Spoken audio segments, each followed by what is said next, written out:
ഒരു തുള്ളി മഴ പോലും പെയ്യാതെ ചില ഗ്രാമപ്രദേശങ്ങൾ ഒട്ടാകെ ഒലിച്ചു പോവുക, നൂറുകണക്കിന് മനുഷ്യജീവനുകൾ നഷ്ടപ്പെടുക. ലോകത്തിൽ അത്യപൂർവമായ ഒരു പ്രതിഭാസത്തിനാണ് നേപ്പാൾ കഴിഞ്ഞ ദിവസം സാക്ഷ്യം വഹിച്ചത്. സാധാരണ അതിശക്തമായ മഴ പെയ്യുമ്പോഴോ മലമുകളിൽ നിന്ന് ജലമൊലിച്ചു വരുമ്പോഴോ ഒക്കെയാണ് ഈ മിന്നൽ പ്രളയവും മറ്റും സംഭവിക്കുകയും നിരവധി ജീവനുകൾ ഇല്ലാതാവുകയും ചെയ്യുന്നൊരു പശ്ചാത്തലം ഉണ്ടാകുന്നത്. പക്ഷേ നേപ്പാളിൽ സംഭവിച്ചത് ഏറെ കൗതുകകരവും ഭീതിജനകവുമായ പല കാര്യങ്ങളാണ്. നമ്മുടെ സംസ്ഥാനങ്ങളിലേക്ക് പോലും, ബീഹാർ പോലെയുള്ള സ്ഥലങ്ങളിലേക്ക് പോലും ജലം കുതിച്ചു വരുന്ന വലിയ പശ്ചാത്തലം ഒരുക്കിയതിനുള്ള സാഹചര്യം എന്താണ് എന്ന് പരിശോധിച്ചാൽ അത് ഒരുപക്ഷെ ലോകത്തിന് ഇനിയും ഭാവിയിൽ പലതരത്തിൽ മുന്നോട്ട് പോകുമ്പോൾ പഠിക്കുകയും ജാഗ്രത കാണിക്കുകയും വേണ്ട പല റീസൺസുമായി ബന്ധപ്പെട്ടതിനെ ചേർത്ത് വെക്കേണ്ടത്. പ്രധാനമായും ആകാശത്ത് കരിമേഘങ്ങളോ താഴ്വരകളിൽ പേമാരിയോ ഇല്ലാതെ മലനിരകളിൽ നിന്ന് ഇരച്ചെത്തിയ ഈ കൂറ്റൻ മലവെള്ളപ്പാച്ചിലിന് പിന്നിൽ ഗ്ലോഫ് അഥവാ ഗ്ലേഷ്യൽ ലേക്ക് ഔട്ട്ബേസ്റ്റ് ഫ്ലഡ് എന്ന പ്രതിഭാസമാണ് എന്നാണ് ഇപ്പോൾ ഇതുമായി ബന്ധപ്പെട്ട വിദഗ്ധർ വിലയിരുത്തുന്നത്. ഹിമ തടാക വിസ്ഫോടനം എന്നതിനെ മലയാളത്തിൽ പറയുകയാണ്. ഇതാണ് റസുവ എന്ന പ്രദേശത്ത് സംഭവിച്ചത് എന്നുള്ളതാണ് ഏറ്റവും പ്രധാനപ്പെട്ട ഒരു കാര്യം. ഇത് ലോകത്ത് തന്നെ അത്യപൂർവമായ ഒരു പ്രതിഭാസമാണെന്നാണ് ഇതുമായി ബന്ധപ്പെട്ട് പഠനം നടത്തുന്ന വിദഗ്ധർ ചൂണ്ടിക്കാട്ടുന്നത്.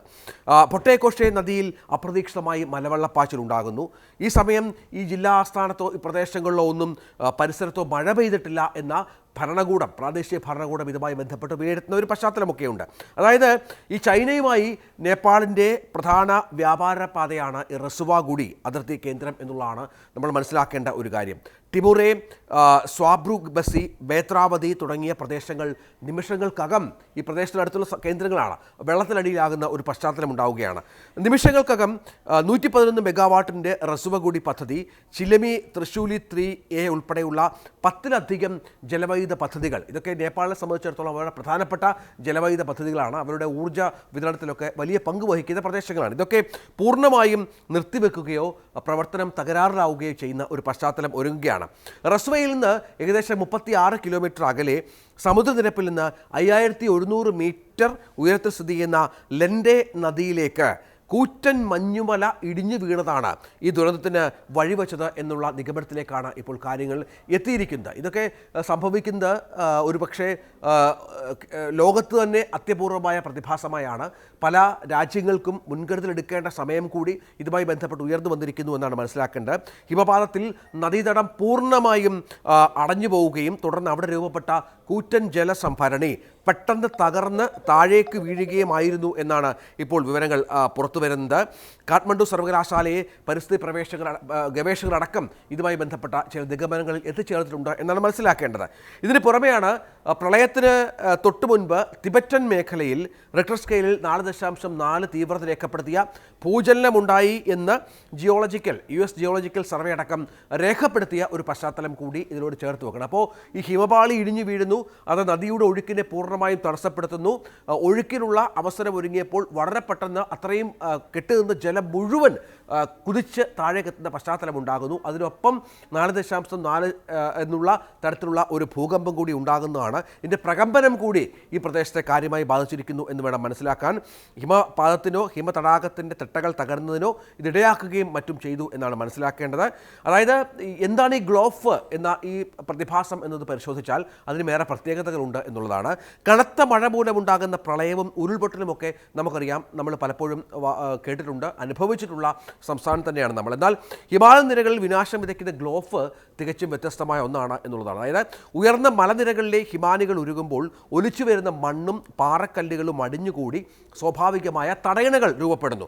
ഈ തടയണകളിൽ ജലം കെട്ടിക്കിടന്ന് കാലക്രമേണ ഇത് വലിയ തടാകങ്ങളായി മാറുന്നു. ഇവയാണ് ഹിമതടാകങ്ങൾ. ഈ കോൺക്രീറ്റ് ഡാമുകളെ പോലെ ഉറപ്പുള്ളതല്ല എന്നുകൂടി മനസ്സിലാക്കണം. ഈ സ്വാഭാവികമായ കല്ലുകളും മഞ്ഞും ചേർന്നുള്ള പ്രകൃതിദത്തമായ തടാകങ്ങളാണ്. ഇവയ്ക്ക് ഒട്ടും ഉറപ്പുണ്ടാകില്ല എന്നുള്ള പ്രധാനപ്പെട്ട ഒന്നാണ്. ജലനിരപ്പ് പലപ്പോഴും അപകടകരമായ നിലയിൽ ഉയരുന്ന പശ്ചാത്തലം ഉണ്ടാകുന്നു. ഇത് ഭൂചലനമോ അല്ലെങ്കിൽ ഹിമപാതമോ ഉണ്ടാകുമ്പോൾ സ്വാഭാവികമായും ഈ തടയണകൾ, ഇതിൻ്റെ ഭിത്തികൾ തകരുന്ന സാഹചര്യം ഉണ്ടാകുന്നു. അങ്ങനെയാണ് ഇത്ര വലിയ ഒരു ദുരന്തത്തിലേക്ക് കാര്യങ്ങൾ എത്തുക എന്നാണ് മനസ്സിലാക്കേണ്ടത്.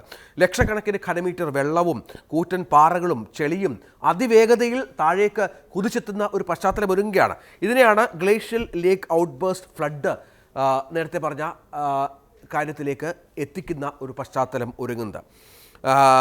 നമുക്ക് ആകാശത്ത് മഴമേഘങ്ങളൊക്കെ ഉള്ളപ്പോൾ ചില പ്രവചനങ്ങളൊക്കെ കാലാവസ്ഥാ കേന്ദ്രത്തിൻ്റെ ഭാഗത്തുനിന്നുണ്ടാകും. അങ്ങനെ സമീപ പ്രദേശങ്ങളിലുള്ളവർക്ക് ഉള്ളവർക്കൊക്കെ ഒഴിഞ്ഞു പോകാനുള്ള സമയമുണ്ടാകും, മുന്നറിയിപ്പുണ്ടാകും. പക്ഷേ ഇത്തരം പ്രതിഭാസങ്ങൾ വരുമ്പോൾ ആളുകൾക്ക് രക്ഷപ്പെടാൻ ഒരു പഴുതും ഉണ്ടാകില്ല എന്നുള്ളതാണ് ദുരന്തത്തിൻ്റെ ഒരു വ്യാപ്തി വല്ലാതെ വർദ്ധിപ്പിക്കുന്നത്. അങ്ങനെ വലിയ തോതിൽ ജലനിരപ്പ് ഏതാണ്ട് 3 മീറ്ററോളം ഉയരുന്ന ഒരു പശ്ചാത്തലമുണ്ടായി ഈ നദിയിൽ എന്നുള്ളതാണ്.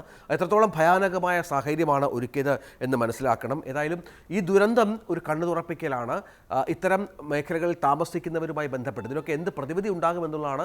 ഇത് പ്രകൃതി തന്നെ ഉണ്ടാക്കുന്ന ചില സൃഷ്ടികളും മറ്റു കാര്യങ്ങളുമൊക്കെയാണ് എന്ന് വേണം മനസ്സിലാക്കണം. അതുകൊണ്ട് തന്നെ ഇതിനൊരു പരിഹാരം എന്നുള്ളത് ഇപ്പോൾ നമുക്ക് തൽക്കാലം ഉരുത്തിരിഞ്ഞ് വന്നിട്ടില്ലാത്ത ഒരു കാര്യം കൂടിയാണ് എന്ന് മനസ്സിലാക്കണം. ഈ സംവിധാനങ്ങളൊക്കെ ഇനിയും ഭാവിയിൽ ഉണ്ടാകും, ഇത്തരം അപകടങ്ങളൊക്കെ ഉണ്ടാകും. അതിനുള്ള മുൻകരുതലുകൾ സ്വീകരിക്കണം എന്നുകൂടിയാണ് ഇത്തരം ദുരന്തങ്ങൾ നമ്മളെ ഒന്ന് ചിന്തിപ്പിക്കുന്നത്. കൂടുതൽ വാർത്തകൾക്ക് news 18 Keralam YouTube channel subscribe ചെയ്യുക.